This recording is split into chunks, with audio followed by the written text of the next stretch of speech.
ရိစိတ်ဓာတ်တို့ကလည်းဝါသနာပါရင်ကျန်တဲ့လောကီကောင်းကျိုးတွေပါလေမျိုးကိုပြီးတော့ပရိစိတ်ဓာတ်ဘုန်းကြီးစိတ်ဝင်စားပါဘူးကိုယ့်ရဲ့အသိဉာဏ်ပညာကိုရင့်ကျက်သွားစေမယ်ခိုင်မာသွားစေမယ်ကြီးမားအောင်တည်ဆောက်မယ်အနေအထားမျိုးမှာအထောက်အကူပြုတဲ့ရွတ်ဖတ်ပူဇော်ခြင်းမျိုးကိုဒါဘုန်းကြီးကအလေးနဲ့ထားစေခြင်းအတ္တဤအတ္တနောနာထောဘုန်းကြီးနာထောပရောတိယအတ္တနာဤတုတ္တံတေနနာထံလပတိတုံလည်းပါတို့ကရတော့ရတယ်ပထမဘာသာလေးပဲရတယ်အတ္တဤအတ္တနောနာထောအဲ့ဒါတော့ရတယ်မဟုတ်လားရတယ်အဲ့ဒီရှိတက်ဆိုမတက်တော့ဟုတ်လားအတ္တဤအတ္တနောနာထောကောဟိနာထောပရောတိယကောဟိနာထောပရောတိယကိုယ်ကလို့တခြားသူကကိုယ်တို့အကုရဖြစ်နိုင်ဘူးလို့ပြောတာအဲ့ဒီမှာနောက်နှစ်ပါးကအဓိကအချက်ဖြစ်နေတယ်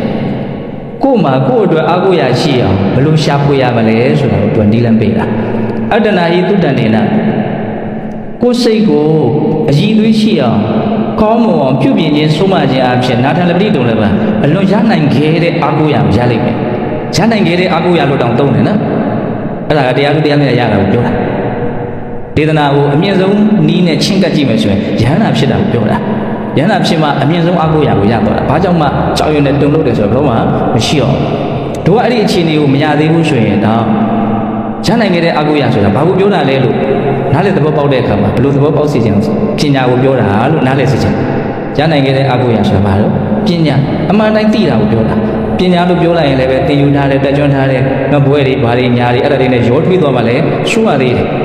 အဲ့ဒါတွေကိုပြောတာလည်းမဟုတ်ပြန်ဘူးသူကဘဝရဲ့အကြောင်းစိတ်တွေရဲ့အကြောင်းရုပ်တွေရဲ့အကြောင်းလောကရဲ့အကြောင်းကိုအမှန်တိုင်းသိတာမြင်တာနားလည်တာဆိုတော့ကအတွေ့အကြုံနဲ့ရှင်းပြောရမှာဆိုရင်အတွေ့အကြုံတွေရဲ့အနေစာဒုက္ခဝိပရိနာမကိုတကယ်သိရင်သိသလောက်အဲ့ဒါဉာဏ်ကြီးတယ်ပညာကြီးတယ်လို့ခေါ်တာအဲ့ဒီပညာရနိုင်ခဲ့တဲ့အာကိုရတို့ရလွယ်တဲ့အာကိုရတွေတော့တို့ကတတန်တရားလုံးတတန်တရားဆိုတာတတထားလိုက်ဒီဘဝ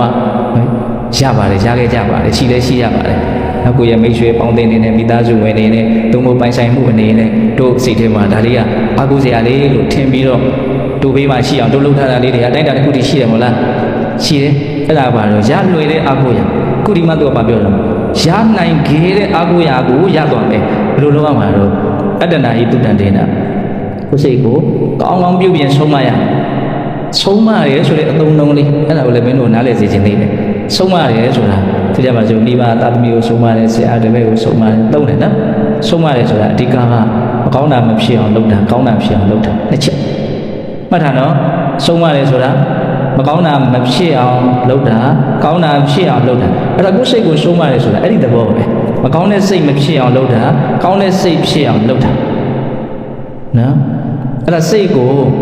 ဒီတရားဘာဝနာအထုတဲ့နေ့သူကတော့အကောင်းဆုံးစိတ်ကိုမကောင်းတာမဖြစ်ဘူးကောင်းတာဖြစ်ဖို့ကြိုးစားတဲ့နေရာမှာအထီအောင်ဆုံးအပြည့်စုံဆုံးနည်းဖြစ်တဲ့အတွက်ကြောင့်ဘာဝနာပွားများခြင်းဟာစိတ်ကိုဆုံးမတဲ့နေရာမှာသူကထိတ်တန့်ရမယ်သူကထိတိရောက်ရောက်မြန်မြန်ဆန်းဆန်းပြည့်ပြည့်စုံစုံအထုချင်တယ်ဆိုလို့ရှိရင်အဲ့ဒီနေ့ကိုကိုကြီးတို့ကနားလည်မှရမယ်နော်အဲ့ဒါနေ့လေကြတော့အဲ့ဒါလေးကိုကိုကြီးလုပ်ခိုင်းဟုတ်လားအဲ့ဒါလို့ကိုယ့်ရဲ့စိတ်ကိုမကောင်းတာမဖြစ်အောင်ကောင်းတာဖြစ်အောင်ဆုံးမနိုင်မယ်ပို့ပြီးတော့အရင်သွေးမြင့်တဲ့မြင့်အောင်ပြည့်ပြည့်နိုင်မယ်ဆိုလို့ရှိရင်ဒီလိုဟာရနိုင်ခဲ့တဲ့အာကိုရကိုရမယ်တဲ့အဲ့ဒီဂါထာလေးကိုအမြဲတမ်းရွတ်တဲ့တယ်လို့ထင်တယ်နော်ဒါကတကယ်ကိုနော်ရေရေဝုံဘဝကိုရှင်းဆိုင်နိုင်မှုဘဝခီးကိုသွားတဲ့အခါမှာလမ်းကြောင်းမမှားဖို့အတွက်သူကအကောင်းဆုံးတက်မပေးနိုင်တယ်လို့ဘုန်းကြီးကမြင်တယ်နောက်မှဆိုရင်ရောင်ဝါးဝါးနဲ့ကိုလူအကူအောင်မလို့ဒီလူအကူအောင်မလို့မအကူမဲ့ကြံတဲ့ကောစာမျက်နှာငဲနေပြီလေအေးဒီမရှိတော့ဘူးကြက်သေးမရှိတော့ဘူးတည်ငြိမ်မှုမရှိတော့ဘူးသူများအကူမဲ့ဆိုတဲ့ကောစာသူဘာဖြစ်နေပြီတော့တည်ငြိမ်မှုကပျောက်နေပြီတနည်းပြောရရင်ကိုကသူ့လက်ထဲအပ်လိုက်တယ်လို့လည်းဖြစ်သွားတယ်တကယ်တမ်းကြတော့လည်းပဲကိုလူရင်တဲ့အကျိုးရလကအဆုံးကြတော့လည်းမရဘူးရဟုတ်လားတကယ်တမ်းဘုန်းကြီးတို့အကူရအစ်စ်ကိုရကျင်တယ်ဆိုလို့ရှိရင်ကိုယ်စိတ်ကိုအည်သွေးရှိအောင်ကောင်းမွန်အောင်ပြုပြင်ထားမှဆုံးမထားမှနောက်ဆုံးဉာဏ်ပညာကိုဘုန်းကြီးတို့ရကျင်တယ်ဆိုရင်စိတ်ကိုအဲ့ဒီနည်းနဲ့ပြုပြင်ဆုံးမမှဉာဏ်ပညာရဉာဏ်ပညာရမှတကယ်စစ်မှန်တဲ့အကူရကိုရ